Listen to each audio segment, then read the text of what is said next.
Hello बच्चों, let's read the question. Maximum kinetic energy versus frequency of incident light and stopping potential versus frequency of incident light graphs are shown in figure. Match the following two columns. In first column is given as A slope line 1, B slope line 2, C y1 and D y2. In column second, P is given as h by E, Q is given as h, R is given as W and S is given as W by E. Here we have given four options. Now to answer this question, first we will discuss here the key concept, and here the key concept is Einstein-Planck equation of photoelectric effect. तो जो हमारे पास यहाँ पे photoelectric effect होता है उसमें हम light incident कराते हैं ऑन अ पर्टिकुलर सरफेस, जिसकी वजह से इलेक्ट्रॉन इजेक्ट होते हैं, and that total energy of incident light is given as h nu equals phi naught plus kinetic energy max. And here the kinetic energy max is calculated by the stopping potential applied in the external circuit of the collector and emitter, which is given as E into V naught. तो according to the question, अगर हम देखें यहाँ पे we can say कि हमारे पास कोई surface है, अगर हम लाइट को इंसिडेंट कराते हैं जिसमें नंबर ऑफ इलेक्ट्रॉन्स प्रेजेंट होंगे विद द एटम, तो जैसी लाइट इंसिडेंट होती है इस पर्टिकुलर सरफेस पे इलेक्ट्रॉन यहाँ पे इजेक्ट होते हैं, और जो रिमेनिंग एनर्जी होती है वो काइनेटिक एनर्जी के फॉर्म में प्रोवाइड हो जाती है टू द इलेक्ट्रॉन. तो इस केस में अगर हम काइनेटिक एनर्जी को कैलकुलेट करना चाहते हैं तो उसके लिए हम कलेक्टर और जो एमिटर प्लेट होती है इसके बीच में पोटेंशियल को अप्लाई कर देते हैं, and polarity of potential is given as in the form of the inverted, that is यहाँ पे हमारे पास नेगेटिव पोलैरिटी होगी and here we will have positive polarity.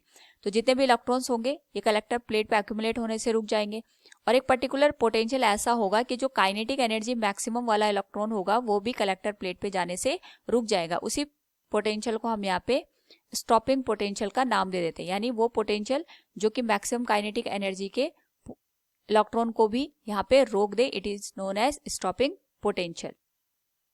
Now यहाँ पे अगर हम इक्वेशन को देखें तो काइनेटिक एनर्जी मैक्स और पोटेंशियल के बीच का ग्राफ दे रखा है, and we know that kinetic energy max can be written as according to the Einstein Planck equation h nu minus phi naught. From here अगर हम इसको कंपेयर करें y equals mx plus c के साथ, तो जो हमारे पास यहाँ पे कंपैरिजन करने पे हम देख सकते हैं कि y हमारे पास जो एक्सिस है उस पे काइनेटिक एनर्जी को हमने इंडिकेट किया है. x का मतलब ये हो गया कि जो हमारे पास यहाँ पे फ्रीक्वेंसी है on the x axis it is denoting it, और जो हमारे पास इंटरसेप्ट है c that is equal to the work function, जिसको हम यहाँ पे w से भी इंडिकेट करते हैं एट सम पॉइंट. और साथ में जो स्लोप है अगर हम इसको देखें slope is given as m, इसको कंपेयर करने पे we can say from here तो स्लोप की वैल्यू आएगी h के बराबर आएगी. तो जो भी हमारे पास यहाँ पे हमने ऑब्टेन किया अगर हम उसको देखें तो काइनेटिक एनर्जी और फ्रीक्वेंसी के बीच का जो स्लोप होगा, slope of line first, it will be given as h. ये हमारे पास यहाँ पे h के बराबर हो जाएगा, यानी a का जो करेक्ट मैचिंग है वो q के साथ हो जाएगा. सेकेंड वन हमारे पास यहाँ पे जो इंटरसेप्ट बन रहा है this one is the intercept y1, तो जो y1 की वैल्यू होगी it is equal to the work function, तो जो c की मैचिंग है वो r के साथ यहाँ पे करेक्ट हो गई. नाउ इसी तरीके से अगर हम बात करें यहाँ पे स्टॉपिंग पोटेंशियल और फ्रीक्वेंसी के बीच की, तो हमारे पास ग्राफ कुछ इस तरीके से ऑब्टेन होगा. यहाँ पे हमारे पास जो पॉइंट गिवन है इट इज y2, तो इसके करस्पॉन्डिंग ये आ गया हमारे पास stopping potential, and this one is the frequency f.